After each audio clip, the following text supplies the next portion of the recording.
Hey guys, today I'll be talking about peer pressure. Peer pressure is something we can all relate to, and we have all been exposed to peer pressure. Have you ever laughed at a boring joke just because everyone else was laughing? Or felt the need to raise your arm to a question you perhaps disagree with? Some may say that peer pressure is an inevitable outcome of a society full of expectations, where people want to be like those around them. We listen to similar music, watch the same movies, and follow the same trend.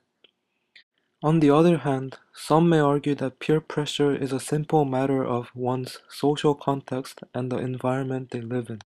The topic of peer pressure is interesting for me, and I hope it is for you guys as well, because we are teenagers and we are learning to make decisions by ourselves.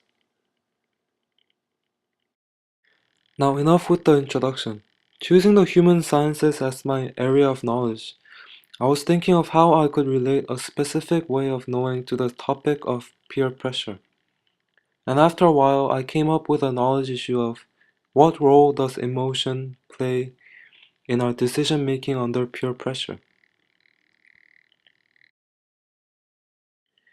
To answer this knowledge issue, I came up with a claim that states emotion plays a significant role in affecting our decisions under pressure. To support this claim, consider an experiment conducted in 1953 by Dr. Ash that shows how powerful emotion can be compared to other ways of knowing, such as reason. In this experiment, the subject was put in a room with a bunch of other people and he was told that he will be doing a vision test. He was asked a series of questions to pick which stick on the right best matched with the stick on the left. Now the catch was that everybody else in the room other than the subject was in on the experiment and they were told to give obviously wrong answers. The surprising result of this experiment was that 32% of people actually followed the retarded wrong answers like B and C, even though they had no vision problems whatsoever. Now going back to my claim to the knowledge issue, the experiment perfectly supports that even though your sense perception, another way of knowing, tells you that A is the right answer, your emotion in fact tells you to adapt to the group and become a conformist. Although the Ash experiment supports the claim to my original knowledge issue, we can also see that emotion has led the subject to the wrong answer. This means that emotion can be seen as a negative and an unreliable influence on one's action. Now this is where I formulated a counterclaim to my knowledge issue, which was that while it is true that emotion plays a significant role in our actions, reason is in fact a more reliable source of knowledge when it comes to you being peer pressured. To support my counterclaim to the knowledge issue, consider a picture where reason plays a bigger role compared to emotion. In an office meeting, the person in authority presents an idea. Now, even though their emotion tells them that the idea is awful, the employees' logical reasoning is that agreeing with their boss leads to a better impression and prevents them from perhaps being fired. And therefore, the employees ultimately conform to agree with their boss under peer pressure. Now, although in the picture we see the employees unwillingly giving in to their boss, some may still argue that emotion is more reliable than reason because employees should have their opinions. This is where the problem of balancing the ways of knowing comes in. When we have certain social and personal standards, it is often very difficult to know when to follow reason, emotion, or sense perception. We have seen in the Ash experiment that emotion outweighed sense perception, and in the office meeting picture we saw that reason had overcome the employees' personal emotions. Seeing the different types of ways of knowing used in different ways for a couple of situations where people are under peer pressure, I formulated a sub/derived knowledge issue.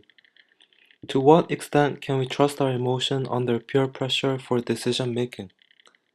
To better understand this sub-knowledge issue, I decided to look at emotion in positive and negative types of peer pressure associated especially with teenagers. People often link peer pressure with negative things, but things like academic competition, athletic competition are two great examples of positive peer pressure where emotions of competitiveness and eagerness drive us to test our limits and go further. On the other hand, emotions such as depression and grief or anger may lead a teenager to give in to drugs, smoking, alcohol, etc. Now, going back to the self-knowledge issue, I can state that the usefulness of emotion in determining our decisions may vary depending on whether or not the outcome is positive or negative. Personal experience. Now, let me tell you my personal story in response to my original knowledge issue. What role does emotion play in our decision making under peer pressure? When I first came to Osaka International School, I did not speak fluent English.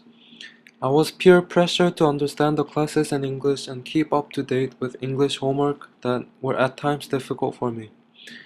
While the sense perception of speaking and listening to English were limited at the time, the emotions of being upset and being disappointed with myself gave me a stronger desire to improve my English.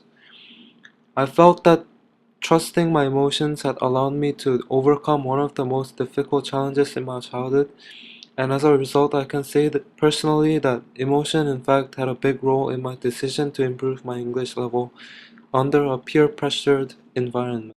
Today we looked at the claim/counterclaim to the knowledge issue of what role does emotion play in our decision making under peer pressure, and the self-knowledge issue of to what extent we can trust our emotion. In conclusion, emotion aids our learning process. It is important to utilize emotions under the guidelines taught to us through socialization, which includes peer pressure. Otherwise, we will just do things based on what makes us happy. Thank you for listening to my presentation.